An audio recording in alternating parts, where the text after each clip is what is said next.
Hello दोस्तों, आज की इस वीडियो के अंदर हम बात करेंगे कॉर्पोरेट लॉ की सब्जेक्ट के बारे में, जो कि बीकॉम ऑनर्स सेकंड सेमेस्टर के अंदर है।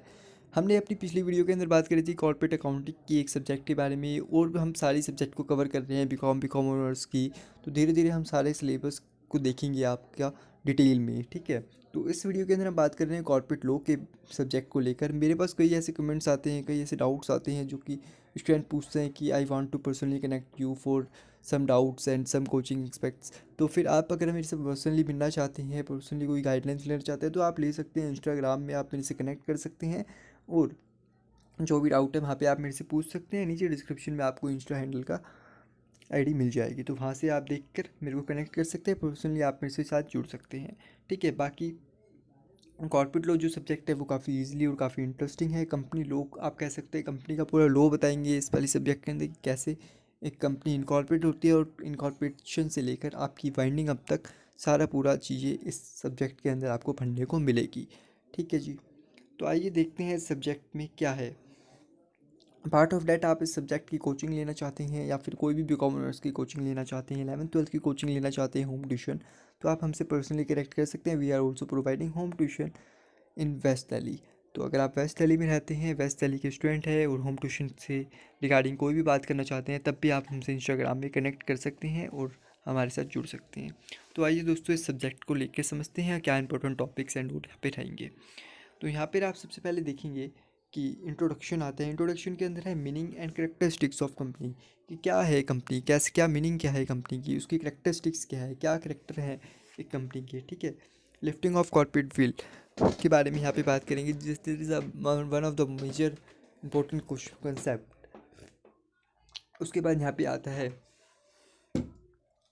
Administration of company law including NCLT और एनसीएएलटी, जो कि एडमिनिस्ट्रेशन की बात करता है कि कौन, अगर कोई भी यहाँ पे गलत चीज़ होती है तो उसको एडमिनिस्ट्रेट कौन करता है, तो एनसीएलटी है।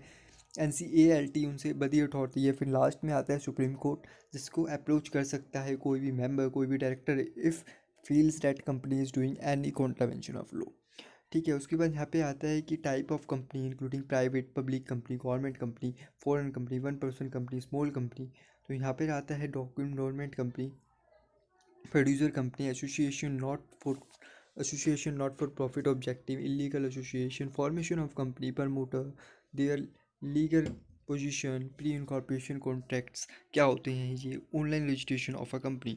तो यहाँ पे ये पूरी बातें यहाँ पे पूरे इस कंसेप्ट के अंदर इंट्रोडक्शन में करी गई है, जो कि एक काफ़ी इंपॉर्टेंट बेस रहेगा आपकी पूरी company law corporate law subject को लेकर, जिसको आप स्किप नहीं कर सकते चाहते हुए भी, क्योंकि ये अगर आप स्किप कर देते हो तो आगे जाके आपको दिक्कत होगी। तो यहाँ पर ये बात है फर्स्ट चैप्टर की, जो कि इंट्रोडक्शन है, जो कि काफ़ी इंपॉर्टेंट रहेगा because you are doing it for the first time. अब नेक्स्ट आता है आपका documents of shares. Unit number 2, documents of share. What is this? क्या क्या डॉक्यूमेंट्स रिक्वायरमेंट होते हैं एक कंपनी को वाइल इनकॉर्पोरेशन और आफ्टर इनकॉर्पोरेशन भी, ठीक है। तो पहला है MOA, जो कि है memorandum of association and alternation. अगर कोई भी चेंजेस होते हैं मेमोरेंडम में तो वो भी यहाँ पे आएंगे। फिर आते हैं association, article of association and its alteration. AOA MOA basically आप कह लो doctrine of constructive notice, doctrine of ultra vires, indoor management, prospectus, shelf and red herring prospectus, mis management in prospectus, book building, allotment and forfeiture of shares, sweat equity share, ESOP, bonus issue and further issue of shares, buyback and provision regarding to buyback, membership of company. तो ये सारी concepts हैं जो कि आपको यहाँ पे देखने को मिलेंगे कंपनी लॉ के यूनिट नंबर 2 में। तो ये बेसिकली बात करता है कि एक कंपनी के क्या क्या डॉक्यूमेंट्स है, एसेशनल डॉक्यूमेंट्स है जो कि रिक्वायरमेंट होती है वाइल इनकॉर्पोरेशन भी और आफ्टर इनकॉर्पोरेशन भी, अगर आप बाय बैक कर रहे हैं तब भी। तो हर एक चीज़ यहाँ पे आपको बताई जाएगी तरीके से। नेक्स्ट आता है यूनिट नंबर 3, जो कि आती है मैनेजमेंट एंड मीटिंग्स। तो यहाँ पे कंपनी है तो कंपनी की कई सारी मीटिंग्स होती है, उस मीटिंग्स के बारे में यहाँ पे बताया गया है। Like wise classification of director, additional director, alternative of alternate and casual director कौन होते हैं, मतलब डायरेक्टर के भी टाइप ऑफ डायरेक्टर हैं। डायरेक्टर हैं कि कौन कौन डायरेक्टर होते हैं, जैसे कि डायरेक्टर में भी एडिशनल डायरेक्टर आ रखा है, कैजुअल डायरेक्टर आ रखा है, women director, independent director, small director, जो कि स्मॉल शेयर होल्डर्स के लिए स्पेसिफिकली आते हैं, स्मॉल शेयर होल्डर्स के इंटरेस्ट को बचाने के लिए। फिर आता है डायरेक्टर आइडेंटिटी नंबर जो कि डिन होता है, जो कि हर एक डायरेक्टर को अप्लाई करना होता है for the purpose to become are director. ठीक है, फिर यहाँ पे आते हैं अपॉइंटमेंट डिस्क्वालिफिकेशन, कब अपॉइंटमेंट होने की क्या क्वालिफिकेशंस है, मतलब क्या एलिजिबिलिटी क्राइटेरिया है, और कब एक डायरेक्टर डिस्क्वालीफाई हो जाएगा फ्रॉम देयर डायरेक्टरशिप।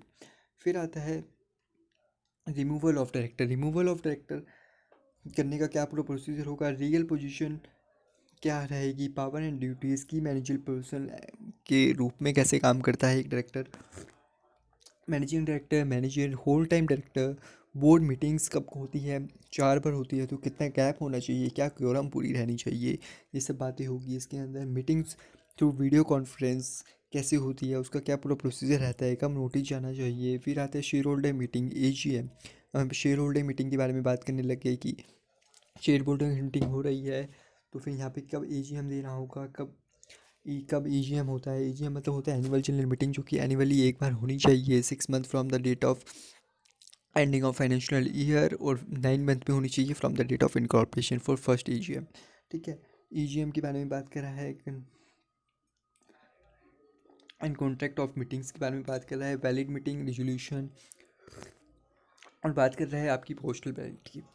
तो यहाँ पे ये सारे टॉपिक्स हैं जो कि बात करते हैं मीटिंग्स की। मैनेजमेंट को करने के लिए जो जो मीटिंग्स आपको करनी होती हैं, जो कि डायरेक्टर कर रहा है, चाहे वो शेयर होल्डर की मीटिंग हो रही है, क्या क्या क्योरम एंड ऑल हो रही है, तो ये सारी चीज़ें हैं आपकी यूनिट नंबर 3 के अंदर। That is also one of the important unit. बात करते हैं यूनिट नंबर 4 की, जो कि कहती है dividends audit and winding up. इसके अंदर आते हैं provision related to payment of dividend, कब प्रोविजन डिविडेंड कब पे करना होगा हमें, company auditors, audit auditors qualifications, मतलब कंपनी के ऑडिटर की क्या क्वालिफिकेशन रहेगी, disqualification, auditor appointment, rotation of auditors, मतलब यहाँ पे ऑडिटर के बारे में बात करी गई है, अपॉइंटमेंट हो रहा है या फिर कब डिस्क्वालीफाइड हो जाएगा एक ऑडिटर, कब कब उसको रोटेट करने की ज़रूरत होगी, चेंज करने की ज़रूरत होगी, कब उसका रिमूवल होगा, ऑडिटर रिपोर्ट क्या होता है, ऑडिटर की क्या क्या क्वालिफिकेशन, मतलब क्या ऑडिटर के ओपिनियन यहाँ पे रहेंगे, ये सब चीज़ें यहाँ पे आपको देखने को मिलेगी, पावर क्या है ऑडिटर की।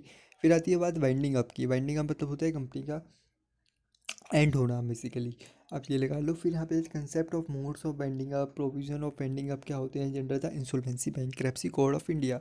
इंसॉल्वेंसी बैंकरप्सी कोड जो है नया आया है, जो कि कहता है, बात करता है रिवाइवल ऑफ कंपनी की। That is also one of the important code which you need to understand and require to read. तो यहाँ पर यह है, बात करती है यूनिट नंबर 4। यूनिट नंबर 5 जो कि है लास्ट यूनिट आपकी, यूनिट नंबर 5 के अंदर जो बात करता है वो करता है डिपॉजिटरीज एक्ट के बारे में, जो कि 1996 में आया था। इसके अंदर है डिपॉजिटरीज की डेफिनेशन, डिपॉजिटरी सिस्टम क्या होते हैं, right and obligation of depositor जो कि डिपॉजिट करता है। ठीक है, पार्टिसिपेंट्स इश्यू के बारे में बात करते हैं, बेनिफिशियरी ओनर के बारे में बात करता है, इंक्वायरी एंड इंस्पेक्शन के बारे में बात करते हैं, और अगर इन सब में कोई भी कॉन्ट्रावेशन होता है तो क्या पूरी पेनल्टी यहाँ पे लगती है। तो ये सारी बात करते हैं आपका डिपॉजिटरी एक्ट।